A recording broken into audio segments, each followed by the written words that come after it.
গল্পকথন by Kallol চ্যানেলে আমরা আজকে শুরু করছি বিমল মিত্রের লেখা গল্প বেনারসি। আজ প্রথম পর্ব। বিডন স্কোয়ারের পাশ দিয়ে আসছিলাম। স্কোয়ারের ভিতরে তখন যেন সভা কিছু একটা হচ্ছিল। বিকেলবেলা ভেতরে অনেক মহিলাদের ভিড়, সবাই ঘোমটা দিয়ে বসেছে। কে একজন বুঝি তখন বক্তৃতা দিচ্ছে জোরে জোরে। পার্কের বাইরেও বেশ ভিড়। যারা বাইরে দাঁড়িয়ে তারা বক্তৃতা শুনুক আর না শুনুক, বেশ হাসাহাসি করছে মনে হলো। পার্কের ভিতরে যত ভিড়, পার্কের বাইরেও তার চেয়ে কম ভিড় নয়। বেশ কিছু পরিমাণের লোক দল বেঁধে বেঁধে এখানে ওখানে দাঁড়িয়ে চেয়ে আছে সেই দিকে, আর নিজেদের মধ্যে বেশ হাসাহাসি করছে। একটু কৌতূহল হলো। পাশে একলা একজন ছোকরা দাঁড়িয়ে দাঁড়িয়ে বক্তৃতা শুনছিল। কাছে গিয়ে জিজ্ঞাসা করলাম, এ কাদের মিটিং মশাই? ছোকরা হেসে ফেললে, তবু তাৎপর্য বুঝলাম না। বললাম, মেয়েদের কিসের মিটিং? এরা কারা? ছোকরা হেসে ফেললে। তারপর আমার আপাদমস্তক চেয়ে দেখে কি ভাবলে কে জানে, বললে, সতীলক্ষ্মীদের মশাই। বুঝতে পারলাম না ঠিক। জিজ্ঞেস করলাম, সতীলক্ষ্মীদের? হ্যাঁ মশাই, সতীলক্ষ্মী, সাক্ষাৎ সতীলক্ষ্মী সব, রামবাগানের সতীলক্ষ্মীদের। আমি আর দাঁড়াতে পারলাম না সেখানে, হন করে চলেই যাচ্ছিলাম। খানিক দূর গেছি, তখনও বিডন স্কোয়ারের রেলিংটা পার হয়নি। ভেতরেও তখন বক্তৃতা হচ্ছে পুরো দমে। মাইক্রোফোন লাগিয়ে যেমন পুরো দস্তুর সভা হয় তেমনি হচ্ছে। কানে আসছে কিছু কিছু কথা। হঠাৎ দেখলাম এক বৃদ্ধ ভদ্রলোক একটা গাছের আড়ালে দাঁড়িয়ে মনোযোগ দিয়ে শুনছেন। দাঁড়িয়েছেন ছাতির উপর ভর দিয়ে। যেতে যেতে তার মুখের উপর দৃষ্টি পড়তেই কেমন থমকে দাঁড়ালাম। যেন চেনা চেনা মনে হলো। মুখুজ্জে মশাই না? আস্তে আস্তে কাছে গিয়ে দাঁড়িয়েছি। তখনও ভদ্রলোকের খেয়াল নেই। মুখে দাড়ি গোঁফ গজিয়েছে বেশ, অনেকদিন কামাননি, সেই রকম কোট, হাতে ছাতি। বললাম, মুখুজ্জে মশাই না? মুখুজ্জে মশাই প্রথমটা যেন আমাকে চিনতে পারলেন না ঠিক, কিন্তু সে এক মুহূর্তের জন্যে। তারপরে যেন আমাকে দেখে চমকে উঠলেন। আবার বললাম, মুখুজ্জে মশাই না? মুখুজ্জে মশাই হ্যাঁ না বলে চলে যাচ্ছিলেন, যেন পালিয়েই যাচ্ছিলেন। আমি কোটের হাতাটা ধরে ফেললাম। মুখুজ্জে মশাই যেন তবু চিনতে পারলেন না আমাকে। বললেন, আপনি কে? আমি ঠিক বললাম, আমাকে চিনতে পারছেন না? আমি ডাক্তারবাবুর ভাই। কোন ডাক্তারবাবু? আমি তো ডাক্তারবাবুকে। আমতা আমতা করতে করতে মুখুজ্জে মশাই আমার হাত ছাড়িয়ে হয়তো সরে যাবার চেষ্টা করছিলেন। আমি সামনে গিয়ে দাঁড়ালাম পথ আটকে। মুখুজ্জে মশাই তখন উল্টো দিকে পালিয়ে যাবার চেষ্টা করলেন। বললাম, এত বছর পরে দেখা, আপনাকে কিন্তু আমি ঠিক চিনতে পেরেছি। কিন্তু আমি তো চিনতে পারছি না ভাই। বললাম, কিন্তু আপনাকে আমি আজ আর ছাড়ছি না। জেনকিন্স সাহেব তারপরে আপনাকে অনেক খুঁজলে। প্রেমলানি সাহেব আপনার জন্য বিলাসপুরে লোক পাঠালে। কাটনি ট্রেনের ভেন্ডারদের বলে দেয়া হলো। আপনার ঘরের দরজায় তালাচাবি বন্ধ করে দিয়েছিলেন আপনি। সব জিনিসপত্র জেনকিন্স সাহেব লিস্ট করে রেলের স্টোরসে রেখে দিলে। মুখুজ্জে মশাই আমার দিকে চেয়ে যেন কিছু বলতে চেষ্টা করলেন, কিন্তু কিছু যেন মুখ দিয়ে বেরোল না তার। বললাম, বেনারসিকে চেনেন আপনি? মুখুজ্জে মশাইয়ের মুখ যেন ফ্যাকাশে হয়ে গেল। সেই মুখুজ্জে মশাই আমার সঙ্গে দেখা হলেই পকেট থেকে পান বার করতেন। বলতেন, পান খাবে নাকি ভায়া? পান খাওয়াটা একটা নেশা ছিল মুখুজ্জে মশাইয়ের। শুধু মুখুজ্জে মশাই নয়, মুখুজ্জে গিন্নিরও। বড় একটা পান সাজাবার ডাবর ছিল, তার মধ্যে ভিজে ন্যাকড়ায় জড়ানো থাকতো পানগুলো, আর একটা পানের মশলা রাখবার জায়গা। প্রায় 30টি বাটি একসঙ্গে আটা। কোনোটাতে লবঙ্গ, কোনোটাতে এলাচ, কোনোটাতে সুপুরি, এইরকম। মুখুজ্জে গিন্নির মুখে সব সময় পান থাকত। সব সময় পানটা মুখের মধ্যে ফুলে থাকত। কাজ করতে করতেও পান, ঘুমোতে ঘুমোতেও পান চাই তার। মুখুজ্জেমশাই রবিবার ছুটি হলেই কাটনি চলে যেতেন। যার যা জিনিস দরকার মুখুজ্জেমশাইকে বললেই এনে দিতেন। যাবার আগে মুখুজ্জেমশাই আসতেন আমাদের বাড়িতে, বলতেন, ডাক্তারবাবু, ও ডাক্তারবাবু। আমি বাইরে আসতেই মুখুজ্জেমশাই বলতেন, তোমাদের কি আনতে হবে বলো ভায়া, আমি কাটনি যাচ্ছি। গুড় আনতে হবে কিনা জিজ্ঞেস করো তো, শুনলাম কাটনিতে খেজুরের গুড় উঠেছে। আর শুধু কি গুড়, কারোর গুড়, কারোর শাড়ি, কারোর পটল, কারোর গম ভাঙাতে হবে, অনেক রকম কাজ কাটনিতে। অনুপপুরে বলতে গেলে কিছুই পাওয়া যেত না। হপ্তায় একদিন হাট হতো অনুপপুরে। স্টেশনের পেছন দিকে বস্তির ধারে ফাঁকা মাঠটাতে বাজার বসত। সেদিন অফিস ছুটি। সারা অনুপপুরের কলোনিটা সেদিন চুপচাপ। ফোরম্যান প্রেমলানী সাহেবের কারখানা বন্ধ। 7 দিনের মতো আলু, পেঁয়াজ, শাকসবজি সেই হাট থেকে কিনে রাখতে হবে। বিলাসপুর থেকে সোজা এক জোড়া রেললাইন চলে গেছে কাটনির দিকে। জব্বলপুর যেতে চাও কি বোম্বাই যেতে চাও তো ওই কাটনিতে গিয়ে ট্রেন বদলাতে হবে। আর ওই বিলাসপুর আর কাটনির মধ্যখানে অনুপপুর। চারিদিকে ধুধু করছে ব্ল্যাক কটন সয়েল, কালো রং, গ্রীষ্মকালে ফুটি ফাটা থাকে। তারপর জুন মাসের মাঝামাঝি যখন প্রথম মনসুন শুরু হবে, বৃষ্টির জল পড়তে না পড়তেই সেই ফাঁক থেকে সব সাপ বেরিয়ে আসবে। ক্রেট সাপ, কালো কালো সরু লম্বা চেহারা সাপগুলোর। তখন সব সাপগুলো ঘরের মধ্যে এসে ঢুকবে। উঠোনে, বারান্দায়, রান্নাঘরে, বিছানার মধ্যে পর্যন্ত এসে ঢুকবে। অফিস থেকে কার্বলিক অ্যাসিড দিয়ে যায় বাড়িতে বাড়িতে। বাড়ির চারদিকে কার্বলিক অ্যাসিড ছড়িয়ে দিয়ে যায় অফিসের মেথররা। তবু সাপ আসে। আবার জিজ্ঞেস করলাম, বেনারসিকে চেনেন না আপনি? সে কি কাণ্ড! সিপির গরম তখন, দুপুরবেলা লু ছোটে, রাত্রে ঘুম হয় না কারো। ইলেকট্রিক আলো নেই, ইলেকট্রিক পাখা নেই, সব খড়ের চালের ঘর নদীর ধার ঘেঁষে। সোন নদী দেখতে চওড়া 1 ফুটের মতো। জল আছে কি না আছে, কন্ট্রাক্টর হুকুম সিংয়ের লোক এপার থেকে ওপারে যায় হাঁটুর কাপড় তুলে। পাথুরে মাটি, নদীর তলাতেও পাথর, এলোমেলো এবড়ো খেবড়ো জায়গা। সেই নিয়েই অনুপপুরের কলোনি। কিছু বাঙালি, কিছু হিন্দুস্তানি, সবাই কনস্ট্রাকশনের চাকরিতে এসে জুটেছে অনুপপুরে। মাঝে মাঝে উঁচু উঁচু জমি, তার উপর সব কয়েকটা সিমেন্টের দেওয়াল, পাকা উঠোন আর খড়ের চালের বাড়ি। আবার মাঝখানে কিছু কিছু খাদ, খাদের ভেতর জঙ্গল, সেখানে সাপ খোপ বিছে। আবার তারপরই উঁচু জমি, জমির উপর কয়েকটা বাড়ি। যখন লু ছোটে দুপুরবেলা, তখন কেউ বাড়ির বাইরে বেরোতে পারে না। হু হু করে হাওয়া বয় পশ্চিম থেকে, চালের খড় গুঁড়ো উড়ে উড়ে উঠে পড়ে। রাস্তার উপর কয়লার গুঁড়ো ছড়ানো থাকে, সেই গুঁড়োগুলো উড়ে উড়ে ঘরের বন্ধ জানলা দরজায় এসে লাগে। উঠোন, ঘর দোর, বিছানা, বালিশ সব ধুলোয় ধুলো। প্রেমলানী সাহেবের কারখানায় যারা কাজ করে তারা নাকে কাপড় বেঁধে রাখে। ফার্নেস জলে হু হু করে, কাঠ চেরাই হয় ইলেকট্রিক করাতে, লোহা গরম করে পেটাই হয়। সেই শব্দ সমস্ত কলোনির লোকের কানে তালা লাগিয়ে দেয়।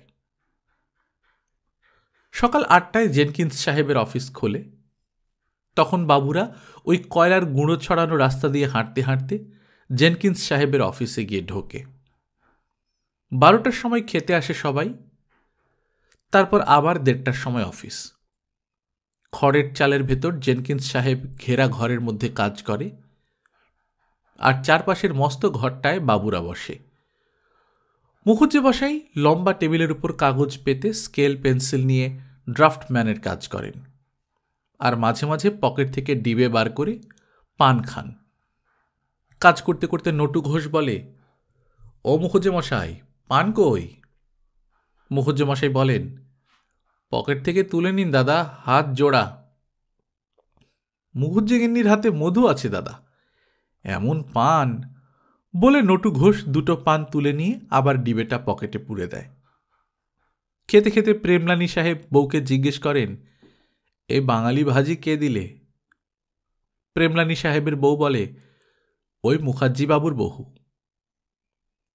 আলু আসুক, পেঁয়াজ আসুক, কপি, কড়াইশুঁটি যাই আসুক কাটনি থেকে, মুখুজ্জেগিন্নি নানা রকম তরকারি রান্না করে আজ এর বাড়ি কাল ওর বাড়ি পাঠিয়ে দেয়।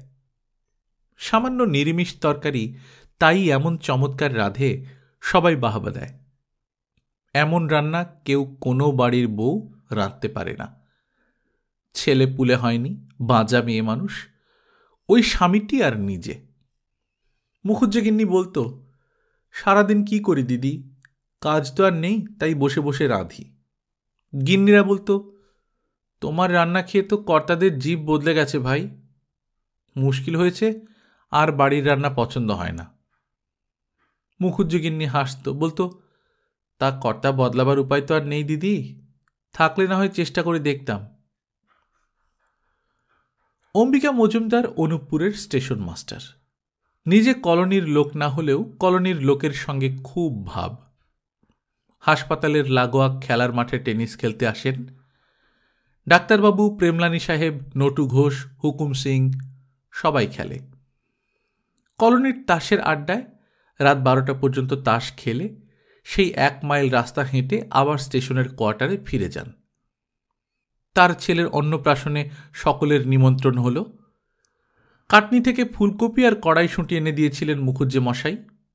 বলতে গেলে বাজারটা তিনিই করে দিয়েছিলেন। অন্তত 300 টাকার বাজার 200 টাকার মধ্যে করে দিয়েছিলেন। জেনকিন্স সাহেবও এসেছিলেন খেতে। চপ, কাটলেট, পাঁটার মাংসের কালিয়া, তারপর দই রসগোল্লা। জেনকিন্স সাহেব কাটলেট খেয়ে বললেন, বাহ, ভেরি গুড কাটলেট, 8 বছর এরকম খাইনি, কে রেঁধেছে? মজুমদার বাবু বললেন, মিসেস মুখার্জি। সাহেব জিজ্ঞেস করলেন, মিসেস মুখার্জি কে? আমাদের ড্রাফটসম্যান, মিস্টার মুখার্জির ওয়াইফ। সাহেব বললেন, I see, my congratulations to her. Majumdar বাবু ভেতরে গিয়ে বললেন। মুখুজ্জেগিন্নি সোজা বাইরে চলে এলো। একেবারে সাহেবের সামনে এসে নমস্কার করলে। কোনো আড়ষ্টতা নেই, বেশ স্বচ্ছন্দ ভাব। একটা শান্তিপুরের ডুরের শাড়ি দিয়ে সমস্ত শরীরটাকে ঢেকে নিয়েছে। মুখে একটু সলাজ হাসি, কপালের সামনে একটা গোল টিপ। সাহেব হেসে দাঁড়িয়ে উঠলেন। আপকি কাটলেট বহুত আচ্ছা হুয়া, বলেই সাহেব হেসে ফেললেন। সবাই হাসল। সাহেবের হিন্দি বলা কেউ শোনেনি।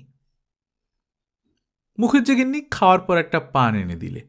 বললে, এটা খান সাহেব, এটাও আমাদের হাতের তৈরি। নটু ঘোষের স্ত্রী বললে, তোমার সাহস বলিহারি ভাই, ওই লালমুখ সাহেবের সামনে গেলে কি করে? আমাদের তো ভয় করে দেখলেই। তারপর বাবুরা খেতে বসল। প্রেমলানী সাহেব মুখে দিয়েই বাহবা বাহবা করে উঠলেন। বললেন, মিসেস মুখার্জি খুব ভালো কুক আছেন। নটু ঘোষকেও বলতে হলো, না মুখুজ্জে মশাই, মুখুজ্জেগিন্নির বাহাদুরি আছে। মজুমদার বাবু বললেন, আমি তো চপ কাটলেট করতেই চাইনি প্রথমে, ওসব আমাদের বাড়ির কেই বা করতে জানে, আর সেসব কারিগরি বা এখানে কোথায়। তা মুখুজ্জেগিন্নি নিজে থেকেই বললেন, উনি মাংস এনে দেবেন ক্ষণ, আমি চপ কাটলেট করে দেব। বহুদিন বন জঙ্গলের মধ্যে বাস করে শহরের কথা সবাই ভুলে গেছে। জেনকিন্স সাহেব খাস বিলেত থেকে এই ইঞ্জিনিয়ারের চাকরি নিয়ে এই বন জঙ্গলের মধ্যে এসে পড়েছে। রেফ্রিজারেটর, বরফ, ফ্যান, লাইট, টেলিফোন, রেডিওর দেশ থেকে একেবারে সিপির জঙ্গল। না পাওয়া যায় মটন, না পাওয়া যায় আইসক্রিম। সন্ধ্যা হতে না হতেই ভন ভন করে মশা, তারপর সাপ, কেঁচো, মাকড়সা, কেন্ন, পিঁপড়ে, উইপোকা সবই আছে। সাহেব গরমের চোটে গায়ের জামা খুলে ফেলে এক এক সময়, হাত দিয়ে চুলকোয় খ্যাস খ্যাস করে। রোদ্দুরে মাথার টাক জ্বলে পুড়ে খাক হয়ে যায়। প্রেমলানী সাহেবও শহরের লোক। সিন্ধের হায়দ্রাবাদে বাড়ি, করাচিতে কোন চাকরি করতে একটা, সে অফিস বুঝি উঠে যায় হঠাৎ। তারপর খবরের কাগজের বিজ্ঞাপন দেখে এইখানে চাকরির দরখাস্ত করেছিলেন। নটু ঘোষ বাংলাদেশে চাকরি খুঁজে খুঁজে হয়রান হয়ে গিয়েছিলেন, কিছুতেই চাকরি পান না। অনেকদিন বাড়ির অন্ন ধ্বংস করতে হয়েছিল বসে বসে। শেষে কাগজে বিজ্ঞাপন দেখে এই চাকরির জন্য দরখাস্ত করে চাকরিটা পান। এমনি সকলেই, সাধ করে কেউ এখানে আসেনি। স্টোর্সের বড়বাবু কলকাতায় 55 বছর চাকরি করে রিটায়ার করেছিলেন। বেশ সুখে স্বচ্ছন্দে শেষ জীবনটা কাটাতে পারতেন। সাত্ত্বিক মানুষ, সপাক আহার করেন, কারো হাতের ছোঁয়া খান না, বিয়ে থা করেননি, বেশ ছিলেন। সুদের সামান্য টাকা দিয়ে নিজের জীবনটা চালাচ্ছিলেন। হঠাৎ ব্যাংকটা ফেল মারল। বলেন, আমি জীবনে কাউকে ঠকাইনি নটুবাবু, সেই আমি কিনা শেষকালে ঠকলুম। নটু ঘোষ বললেন, ভগবানের মার আইনের বার, কথাতেই আছে যে ভূধরবাবু। ভূধরবাবু পান খান না, নস্যি নেন না, সিনেমা দেখার বাতিক নেই, বিয়ে করেননি, সুতরাং সে বালাইও নেই। শুধু ধর্মকর্ম করার একটু অসুবিধে হয়।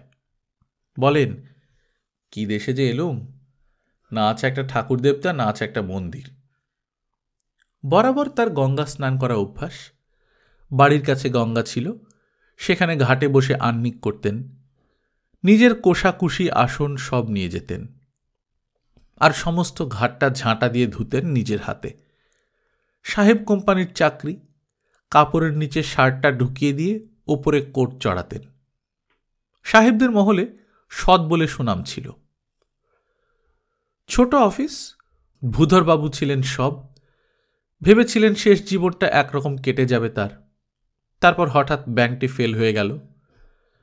ভেবেছিলেন টাকাগুলো কোনো আশ্রমে দিয়ে শেষ জীবনটা ধর্মে কর্মে কাটাবেন।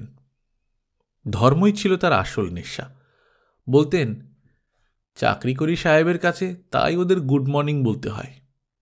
কিন্তু ও বেটারা কি মানুষ? নটু ঘোষ বলতেন, তা মানুষ নয় তো কি?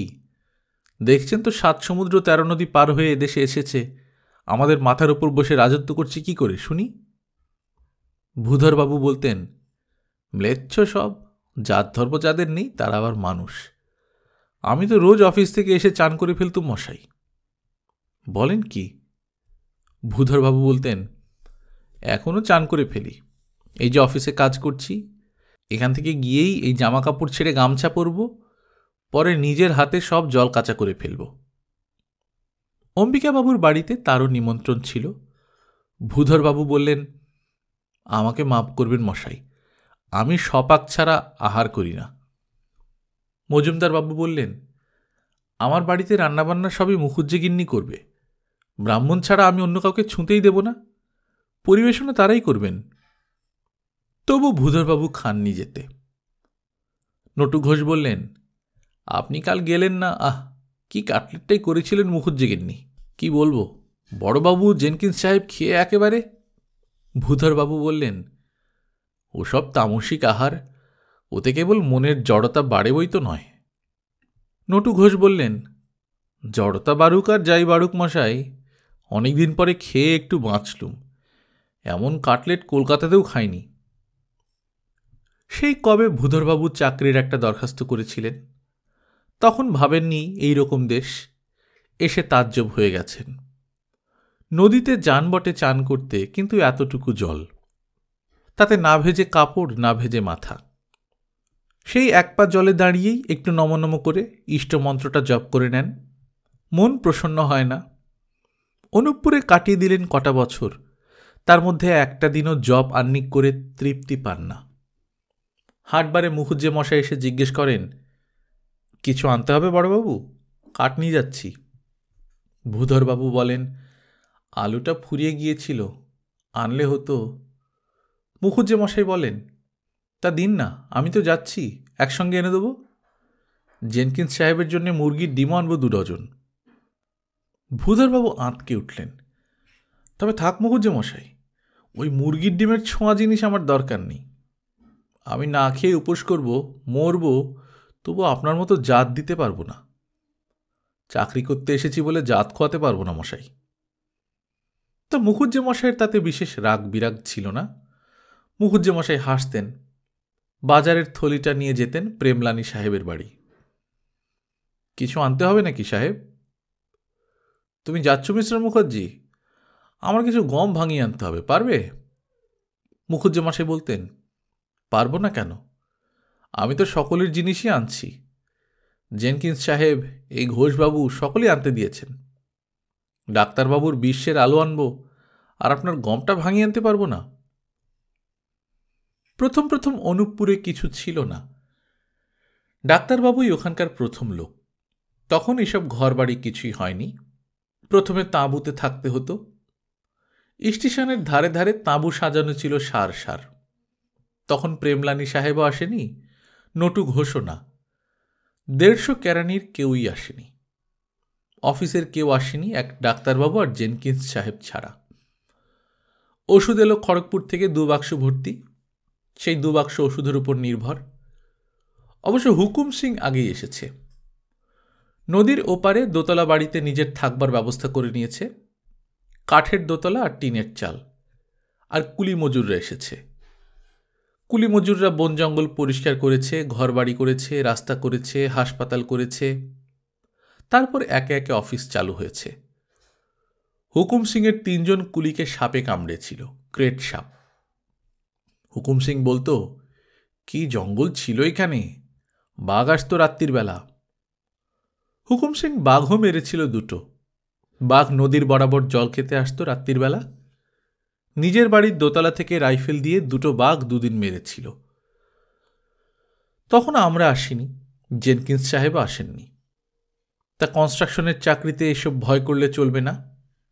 নতুন লাইন পাতা হচ্ছে। অনুপপুর থেকে 1 জোড়া রেল লাইন সোজা উত্তর দিকে চলে গেছে।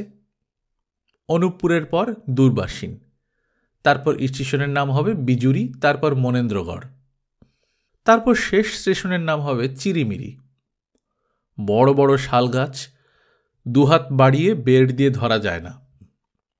শাল আর মহুয়া গাছগুলো সব মাথা ছাড়িয়ে আকাশে গিয়ে ঠেকেছে। ওপর দিকে চোখ তুললে আকাশই দেখা যায় না জায়গায় জায়গায়। কুলিরা কাজ শেষ করে রাত্রে ছাউনিতে এসে শোয়। মাঝরাত্রে বাঘ আর ভাল্লুক এসে ঘোরাঘুরি করে ছাউনির চারপাশে। থাবার দাগ দেখা যায় সকালবেলা।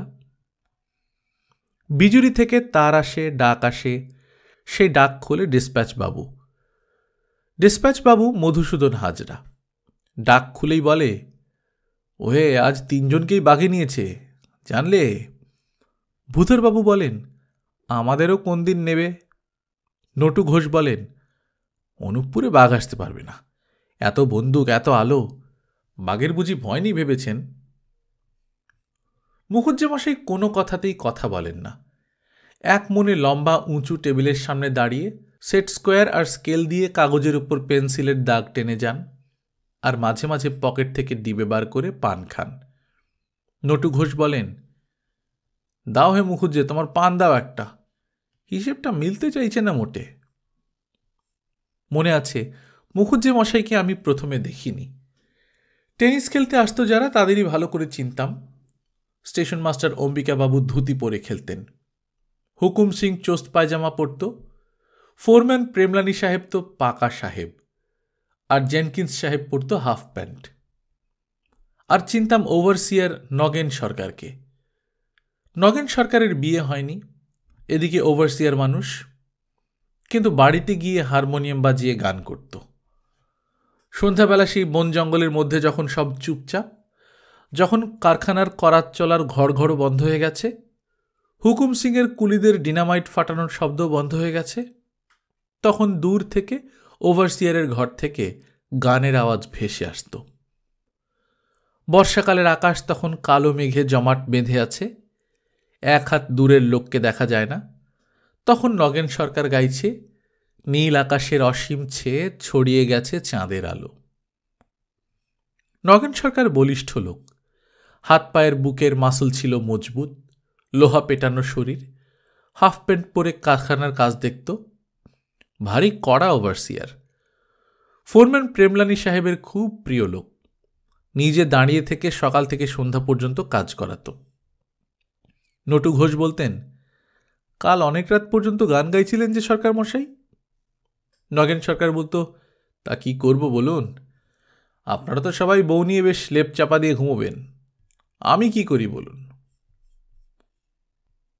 তা বিয়ে করতে বারণ করেছে কি আপনাকে? বিয়ে করলেই হয়। নগেন সরকার হাসত, বলতো, আপনি একটা পাত্রী ঠিক করে দিন না, আমি বিয়ে করছি। মুখুজ্জি গিন্নি বলতো, তা পাত্রী ঠিক করবে একটা তোমার জন্যে ভাই? করুন না মুখুজ্জি গিন্নি, কিন্তু আপনার মতো দেখতে হওয়া চাই। মুখুজ্জি গিন্নি হাসতো, বলতো, বলগে যাও তোমার মুখুজ্জি মশাইকে, তার তো মনই পাই না। নগেন সরকার বলতো, আপনাকে যার পছন্দ হয় না তার কপালে ধিক মুখুজ্জি গিন্নি। তোমার মুখে ফুলচন্দন পড়ুক ভাই। মুখুজ্জি গিন্নি হেসে গড়িয়ে পড়ত, কাঁধের আঁচলটা ভালো করে সরিয়ে দিয়ে বলতো, এখন তো বলছো খুব, শেষে মুখুজ্জি মশাইয়ের মতো একঘেয়ে লেগে যাবে দেখবে। নগেন সরকার বলতো, তা পরীক্ষা করেই দেখুন না মুখুজ্জি গিন্নি। আর হয় না ভাই, মুখুজ্জি মশাইয়ের কষ্ট হবে। ও তাই বলুন, আপনি ছাড়তে পারবেন না তাই বলুন। মুখুজ্জি গিন্নিও হাসত, সামনে দাঁড়িয়ে নগেন সরকারও হাসত হো হো করে। মুখুজ্জি মশাইকে আমি প্রথম দেখি আমাদের বাড়িতে। ছুটিতে দাদার কাছে গেছি বেড়াতে, বাইরে থেকে ডাক শুনতেই বেরিয়ে এলাম, ডাক্তারবাবু, ও ডাক্তারবাবু। দেখি হাতে অনেকগুলো থলি, টিনের খালি বাক্স, জুতো পরা, মাথায় টেরি কাটা, পান খাচ্ছেন মুখ ভর্তি করে। আমাকে দেখেই কেমন থমকে দাঁড়ালেন, বললেন, কে তুমি? বললাম, আমি ডাক্তারবাবুর ভাই, ছুটিতে বেড়াতে এসেছি। ও তা বেশ বেশ, কি করো, নাম কি? বললাম সব। তিনি আবার বললেন, বেশ বেশ, জায়গাটা খুব ভালো, দেখবে খুব মোটা হয়ে যাবে দুদিনেই, আমি এই এমনি রোগা ছিলাম জানো। বলে হাতের ছাতাটা উঁচু করে দেখিয়ে দিলেন। দেখিয়েই হেসে ফেললেন। আমিও হাসলাম। বললাম, আপনি এখানে কাজ করেন বুঝি? হ্যাঁ, ড্রাফটসম্যানের চাকরি করি। 200 টাকায় আমার সব খরচা চলেও 100-100 টাকা বেঁচে যায় ভায়া। আমি কি বলবো। মুখুজ্জি মশাই বলতে লাগলেন, কিন্তু কলকাতাতে 300 টাকাতেও সংসার চালাতে নাকের দড়ি লাগাতে হতো। কি বলো, ঠিক বলিনি? তারপর মুখ নিচু করে বললেন, তা এখানে খরচ তো কিছুই নেই। কেন খরচ নেই কেন? আরে খরচ করব কি করে, পাওয়া যায় নাকি কিছু? আর সংসারে তো 2টি প্রাণী আমরা, আমি আর গিন্নি। তারপর বলতে লাগলেন, এই কাঠ নিতে যাচ্ছি, একেবারে 1 হপ্তার আলু বেগুন নিয়ে আসব, আর খরচ যা কিছু সব তো মাছে। ওই মাগুর মাছ কিনে জিইয়ে রেখে দিই, কত খাবে খাও না। এমন সময় দাদা এলো। এই যে ডাক্তারবাবু, আপনার কি আনতে হবে বলুন। দাদা বললে, পাউরুটি আনতে পারবেন মুখুজ্জি মশাই? মুখুজ্জি মশাই বললেন, আপনি হাসালেন, জেনকিন্স সাহেবের ডিম আনছি, প্রেমলানি সাহেবের গম ভাঙিয়ে আনছি 20 সের, নটু ঘোষের গিন্নির শাড়ি, মজুমদারবাবুর ছেলের জুতো। দাদা হেসে ফেললে, বললে, আর বলতে হবে না মুখুজ্জি মশাই। কাজটা মুখুজ্জি মশাই নিজেই একদিন যেচে নিয়েছিলেন। কোম্পানি থেকে রেলের পাশ দিত একটা বাজার করবার জন্যে, কিন্তু যায় কে, বিশ্বাসী লোক পাওয়া দুষ্কর। শেষে মুখুজ্জি মশাই নিজেই বললেন, আমি যেতে পারি যদি আপনাদের আপত্তি না থাকে। সেই থেকেই শুরু হয়েছিল। মুখুজ্জি গিন্নিকে জিজ্ঞেস করলে বলতো, আসলে তা নয়, উনি একটু ভালো মন্দ খেতে ভালোবাসেন। বলতাম, আপনি যেমন রাঁধেন ওরকম রান্না পেলে সবাই ভালো মন্দ খেতে ভালোবাসবে। মুখুজ্জি গিন্নি বলতো, রান্না করার মধ্যে আর কি বাহাদুরি আছে। নটু ঘোষের বউ বলতো, তোমার কাছে শুক্তুনি রান্না করতে শিখতে যাব ভাই একদিন। মুখুজ্জি গিন্নি বলতো, ওমা, আপনাকে আমি আবার কি রান্না শেখাবো দিদি? না ভাই, সেদিন তোমার রান্না খেয়ে ওর কি সুখ্যাতি। ওমা, কবে? ওই যে সেদিন তুমি শুক্তুনি করে পাঠিয়েছিলে না, সে খেয়ে উনি ভুলতে পারছেন না একেবারে, রোজ বলেন ওই রকম শুক্তুনি করতে। মুখুজ্জি গিন্নির সংসারে বিশেষ কাজ আর কি, মুখুজ্জি মশাই অফিস চলে গেলেই সব শেষ। তিনি খেতে আসেন দুপুরবেলা। মুখুজ্জি মশাই খেতে খেতে বলেন, হ্যাঁ গো, নটু ঘোষ বলছিল তুমি নাকি তরকারি পাঠিয়েছিল ওদের বাড়িতে। মুখুজ্জি গিন্নি বলে, কিছু বলছিল বুঝি, সেদিন বেশি হয়েছিল তাই পাঠিয়ে দিয়েছিলাম। মুখুজ্জি মশাই বললেন, সেরকম মাংসের কাটলেট করো না গো একদিন, সবাই তোমার মাংসের কাটলেট খেয়ে সুখ্যাতি করছিল। বাড়িগুলো সকলেরই ছোট, অন্তত একই মাপের। অনুপপুর থেকে ট্রেন যখন বিলাসপুরের দিকে যায় ছোট ছোট চালাগুলো দেখতে পাওয়া যায়। ছোট ছোট বাড়ি বটে, কিন্তু বেশ সাজানো। হুকুম সিং কন্ট্রাক্টর বেশ ফিতে মেপে মেপে সাইজ করে বাড়িগুলো তৈরি করে দিয়েছে। জল আনতে হয় নদী থেকে ভারী করে, 4 ভারী জল 4 পয়সা। প্রেমলানি সাহেবের বউ বাগান করেছিল বাড়ির সামনে। ফোরম্যান সাহেবের পয়সা বেশি, নানা রকম গাছপালা করেছিল। বড় বড় গোলাপ ফুটিয়েছিল বাগানে। সেই ফুল মাঝে মাঝে জেনকিন্স সাহেবকে পাঠিয়ে দিত। সাহেব সেই ফুল টেবিলের উপর সাজিয়ে রাখত। কিন্তু সেদিন লাল বড় বড় ফুল সাজানো দেখে সাহেব বললে, কন দিয়া, এত বড় ফুল তো কোনোদিন আসেনি। বড় বড় পাপড়ি, পাপড়িগুলো ফেটে ফেটে যেন ভেঙে পড়ছে। কন দিয়া বয়? বয় বললে, হুজুর ড্রাফটসম্যান বাবু কা আওরাত। তা মুখুজ্জেগিন্নির সাহসও কম নয়। জেনকিন্স সাহেব রোজ বিকেলবেলা বেড়াতে বেরোত। এক হাতে ছড়ি আর এক হাতে চেনে বাঁধা কুকুর। কুকুরটা ভারী শয়তান। মুখুজ্জেগিন্নি তখন ঘোষগিন্নির সঙ্গে গল্প করে ফিরছিল। রাস্তার মাঝামাঝি আসতেই সামনে সাহেবের মুখোমুখি। সাহেব চলেই যাচ্ছিল শীষ দিতে দিতে। মুখুজ্জেগিন্নি দাঁড়িয়ে পড়ল, হাত তুলে কপালে ঠেকিয়ে বললে, নমস্কার সাহেব। সাহেব অবাক হয়ে তাকিয়ে রইল, থেমে দাঁড়িয়ে পড়ল। কে? মুখুজ্জেগিন্নি হাসতে লাগলো, বললে, আমায় চিনতে পারছো না সাহেব? সেই কাটলেট খাইয়েছিলুম। সাহেব কাটলেটের কথায় চিনতে পারল। বললে, তুমি ফুল দিয়েছিলে কাল? হ্যাঁ সাহেব। কেমন ফুল বলো? Very good, very big size. তোমার ফুল আমার খুব পছন্দ। বলে যে সাহেব কখনো হাসে না, সেই সাহেবই খুব হাসতে লাগল। আরও কাছে সরে আসছিল বুঝি হ্যান্ডশেক করতে। মুখুজ্জেগিন্নি দুপা সরে এলো, হাসতে হাসতে বলল, আসি সাহেব, নমস্কার। সাহেবও দুহাত উঁচু করে নমস্কার করলে। সেদিন প্রেমলানি সাহেবের বউয়ের কাছে সেই গল্প করতে করতে মুখুজ্জেগিন্নি হেসে গড়িয়ে পড়ল। বললে, কি জ্বালা দিদি, সাহেব আবার হাত বাড়িয়ে দেয়। আমি আবার বাড়ি এসে কাপড় কেচে ফেলে তবে বাঁচি। কেন, কাপড় কাচলে কেন বহিন? কাচব না? ওদের কি জাত জন্ম আছে? গরু খায়, শুয়োর খায় বেটারা। সেদিন ভূধরবাবুও অবাক হয়ে গেলেন। মুখুজ্জে মশাই এসে বললেন, সত্যনারায়ণের সিন্নি হবে, যাবেন কিন্তু বড়বাবু। সত্যনারায়ণের সিন্নি বলেন কি, আপনার বাড়িতে? হ্যাঁ, হয়তো প্রত্যেকবার, তা বলতে পারিনি সকলকে কি না। ভূধরবাবু আরও অবাক হয়ে গেলেন।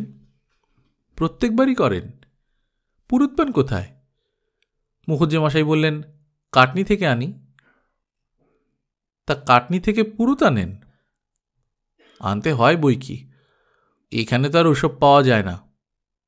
ভূধরবাবু জিজ্ঞাসা করলেন, তা খরচ তো অনেক পড়ে আপনার, কত খরচ পড়ে? মুখুজ্জে মশাই বললেন, পুরুতকে দক্ষিণে দিই ৫.৫ টাকা। ৫.৫ টাকা? মুখুজ্জে মশাই বললেন, ৫.৫ টাকা না দিলে আসবে কেন কাটনি থেকে? এখানে এলে তো 2 দিন নষ্ট, তারপর এখানে থাকা খাওয়া আছে, নৈবেদ্য আছে।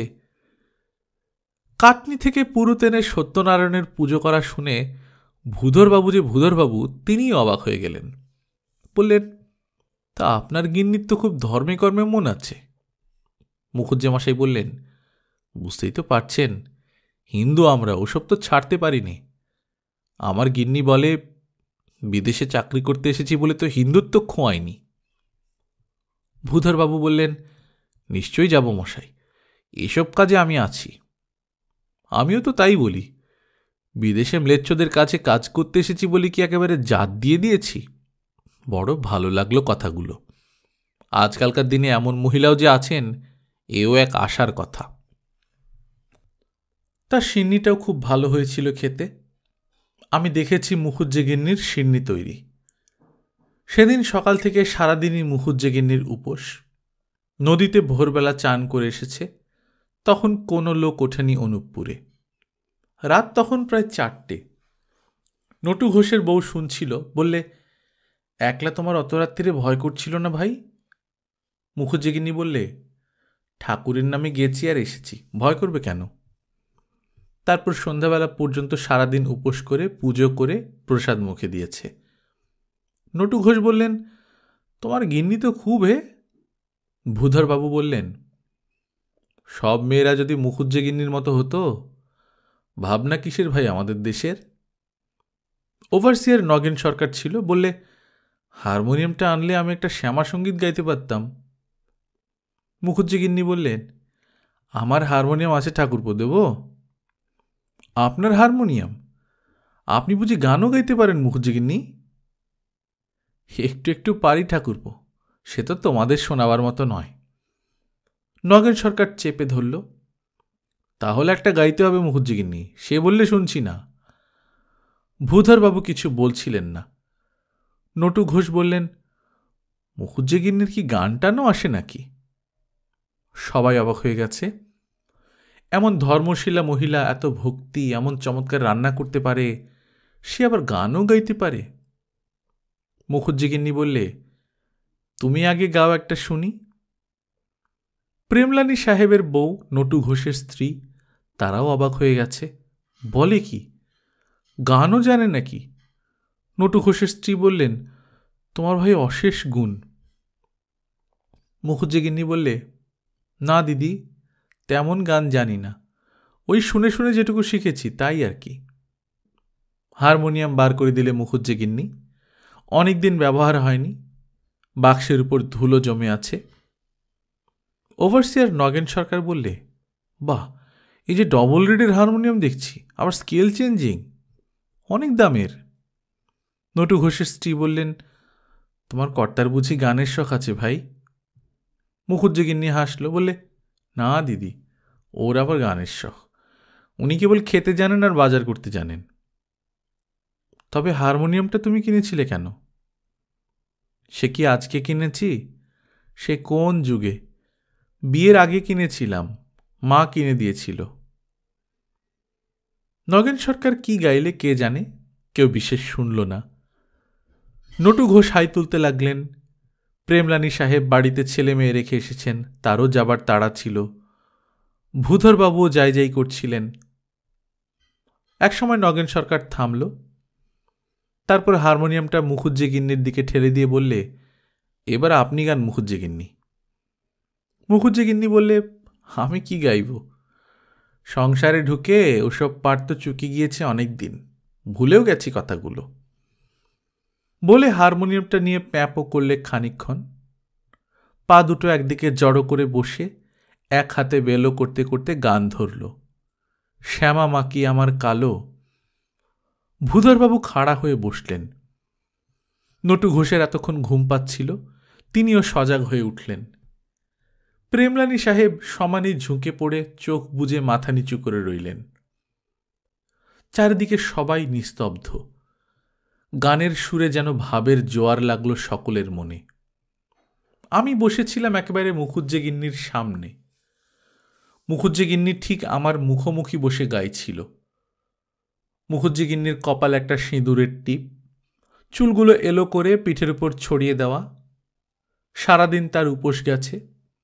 উপোসের পর তার মুখে কেমন একটা করুণ প্রসন্নতা জড়িয়েছিল। তসরের লাল পাড় শাড়িটা সারা শরীরটায় জড়ানো, মাথায় একটু স্বল্প ঘোমটা।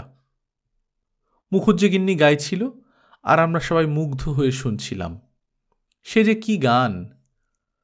ভূধরবাবু ভাবের ঝোঁকে গানের মধ্যেই যেন এক একবার ডুকরে ডুকরে কেঁদে উঠছিলেন। প্রেমলানী সাহেব তখনও চোখ বুজে মাথা নিচু করে সামনের দিকে ঝুঁকে আছেন। নটু ঘোষ ভেবে যেন কোনো কিছুর কুলকিনারা পাচ্ছিলেন না। তিনি অবাক হয়ে শুধু চেয়েছিলেন মুখুজ্জে গিন্নির মুখের দিকে হাঁ করে। প্রেমলানী সাহেবের বউ, নটু ঘোষের স্ত্রী, দুজনেরই মাথা থেকে ঘোমটা খসে গেছে। মনে আছে, অনুপপুরের সেই কলোনির চালাঘরের সিমেন্ট বাঁধানো উঠোনে আমরা সব কটি প্রাণী যেন মন্ত্রমুগ্ধ হয়ে গিয়েছিলাম খানিকক্ষণের জন্যে। কখন যে গান থেমে গেছে কেউ বুঝতে পারেনি। নটু ঘোষ বললেন, বাহ, চমৎকার। প্রেমলানী সাহেব বলে উঠলেন, ওয়ান্ডারফুল, মার্ভেলাস। নগেন সরকার বললে, মুখুজ্জে গিন্নি, আপনি এমন ভালো গাইতে পারেন আর আমাদের কিনা এতদিন বঞ্চিত রেখেছিলেন। ভূধরবাবু কিছু বলেননি।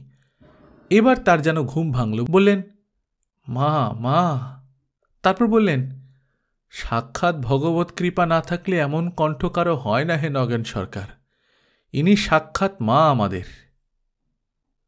মুখুজ্জেগিন্নি লজ্জায় পড়ল। বললে, কি যে বলেন আপনি বড়বাবু, ওসব বলে লজ্জা দেবেন না আপনি। মায়ের নাম করতে কি আর কণ্ঠ লাগে? নটু ঘোষের বউ সামনে সরে এসে হাতটা জড়িয়ে ধরলেন মুখুজ্জেগিন্নির। বললেন, তোমার পায়ের ধুলো নিতে ইচ্ছে হচ্ছে ভাই। মুখুজ্জেগিন্নি তাকে থামিয়ে দিয়ে বললে, ছি ছি, ও কথা বললে আমার পাপ হয় দিদি। বলে নটু ঘোষের স্ত্রীর পায়ের ধুলো নিতে গেল। ভূধরবাবু বললেন, তোমার কুষ্টি আছে মুখুজ্জেমশাই? মুখুজ্জেমশাই এতক্ষণ এক কোণে চুপ করে বসেছিলেন, কোনো কথাতেই কান দিচ্ছিলেন না যেন। বললেন, কুষ্টি তো আমার নেই বড়বাবু। নটু ঘোষ লাফিয়ে উঠলেন। বললেন, কেন কেন, আপনি কুষ্টি দেখতে জানেন নাকি বড়বাবু? ভূধরবাবু বললেন, না, দেখতাম মুখুজ্জেমশায়ের জায়াস্থানে কোন গ্রহ আছে। বৃহস্পতি স্বক্ষেত্রে না থাকলে কপালে এমন বউ পায় না কেউ। সত্যি মুখুজ্জেমশায়ের পত্নী ভাগ্য ভালো। শুধু রাঁধতে পারে কিংবা গান গাইতে পারে বলেই নয়, মুখুজ্জেগিন্নির অনেক গুণ। গুণের যেন শেষ ছিল না। বাড়িতে গিয়ে দেখতাম মুখুজ্জেমশাই অফিস চলে যাবার পর মুখুজ্জেগিন্নি ঘর গুছোচ্ছে। মুখুজ্জেমশাইয়ের জামা কাপড় সব আলনায় সাজিয়ে রেখে ঘরদোর ঝাঁট দিচ্ছে, অথচ সকালবেলায় ঝি এসে ঝাঁট দিয়ে গেছে। বলতাম, এ কি মুখুজ্জেগিন্নি, নিজে ঝাঁটা দিচ্ছ যে? মুখুজ্জেগিন্নি বলতো, ঝির যেমন কাজের ছিরি, নিজে ঝাঁট না দিলে কি চলে? আমি নোংরা দেখতে পারি না মোটে। অথচ নিজের বাড়ির কাজটুকু করলেই চলে না। খাওয়া দাওয়ার পর যখন মুখুজ্জেমশাই অফিস চলে যেতেন, তখন এক ফাঁকে মুখুজ্জেগিন্নি বেরিয়ে পড়ত। ঝাঁ ঝাঁ করছে রোদ্দুর, সেই রোদ্দুরের মধ্যেই মুখুজ্জেগিন্নি মাথায় আঁচলটা আড়াল দিয়ে বেরিয়ে পড়েছে। একেবারে প্রেমলানি সাহেবের অন্দরমহলে গিয়ে ডাকত, কই গো, সাহেব বউ কোথায়? প্রেমলানি সাহেবের বউ তখন হয়তো দুপুরে খাওয়া দাওয়ার পর বিছানার উপর ঘুমে নেতিয়ে পড়েছে। মোটাসোটা মানুষ। মুখুজ্জেগিন্নির ডাকে উঠে পড়ে সাহেব বউ। মুখুজ্জেগিন্নি বলে, এই একটু ঘুম ভাঙাতে এলুম সাহেব বউয়ের। এসো বহিন, এসো এসো। এই এত ঘুমো বলি এত মোটা হয়ে যাচ্ছ তুমি দিদি, আর দুদিন বাদে তো প্রেমলানি সাহেব তোমায় জড়িয়ে ধরতে পারবে না। সাহেব বউ হাসতে লাগলেন। মুখুজ্জেগিন্নিও হাসতে লাগলো খিলখিল করে। সাহেব বউ বললেন, প্রেমলানি সাহেব এখন তো বুড়ো হয়ে গেছে বহিন। মুখুজ্জেগিন্নি বলল, ওই বুড়ো বয়সী তো রস বেশি সাহেব বউ, এই বয়সী তো দুধটি মরে ক্ষীরটি হয়, পিরিত জমে ভালো। সাহেব বউ বুঝতে পারে না, বাংলায় অতি কষ্টে বলে, বলে, পিরিত কি? মুখুজ্জেগিন্নি বলে, পিরিতের কথা তুমি বুঝবে না সাহেব বউ, পিরিতি করম, পিরিতি ধরম, পিরিতি জীবন সার। বুঝলে কিছু? না বহিন, বুঝলাম না। আমাকে বাংলাটা শিখিয়ে দাও না, তোমায় কতদিন ধরে বলছি। মুখুজ্জেগিন্নি হঠাৎ প্রসঙ্গ বদলে দেয়, বলে, সে পরে শেখাবো, এখন তোমার কাছে অন্য কাজে এসেছি সাহেব বউ। তোমার সাহেব কেমন আছে? প্রেমলানি সাহেবের আবার কি হলো? সাহেব বউ ঠিক বুঝতে পারলে না। তুমি দেখছি ভাতারের কিচ্ছু খবর রাখো না সাহেব বউ। শোনো, বলে আঁচলের গেরো খুলে কি একটা শেকড় বার করে বললে, এইটে বেশ ভালো করে জলে ধুয়ে শিলে বেটে কাল সকালে সাহেবকে খাইয়ে দিয়ে তো। সেদিন সাহেবের সঙ্গে রাস্তায় দেখা। তোমার সাহেবের তো আবার লজ্জা খুব, আমাকে দেখে আবার পাশ কাটিয়ে যাচ্ছিলেন। বললাম, কেমন আছেন সাহেব? তোমার সাহেব বললে, কোমরে বড় ব্যথা, কদিন ঘুম হচ্ছে না ভালো, তাই শেকড়টা খেলে ভালো ঘুম হবে, কোমরের ব্যথা সেরে যাবে।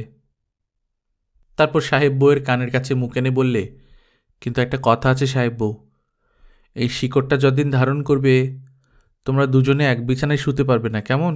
মনে থাকবে তো? মন কেমন করবে না তো? সাহেব বউ খিলখিল করে হাসতে লাগলো শুনে। মুখুজ্জেগিন্নিও কথাটা বলে হেসে উঠল। যাই সাহেব বউ, আমার আবার তাড়া আছে। নটু ঘোষের বউ আবার পোয়াতি হয়েছে। মুখুজ্জে গিন্নি নটু ঘোষের বাড়ি হয়ে তারপর ফিরে যাবে। নটু ঘোষের বাড়িতে তখন ঝি এসে গেছে, সদর দরজা খোলা। মুখুজ্জে গিন্নি ঢুকেই বললে, দিদি কোথায়? ভেতর থেকে আওয়াজ এলো, এই যে এসো ভাই, এসো। গল্পকথন বাই কল্লোল চ্যানেল আপনারা শুনছিলেন বিমল মিত্রের লেখা বেনারসি, আজ প্রথম পর্ব। আমরা নিয়মিত গল্প পাঠ করে শোনাচ্ছি। আপনারা যারা প্রথমবার মতো শুনছেন কাইন্ডলি সাবস্ক্রাইব করে নেবেন। গল্প পাঠ ভালো লাগলে বন্ধুদের সঙ্গে শেয়ার করবেন। নিজে ভালো থাকবেন, আশপাশের লোকজনকে ভালো রাখবেন। টাটা।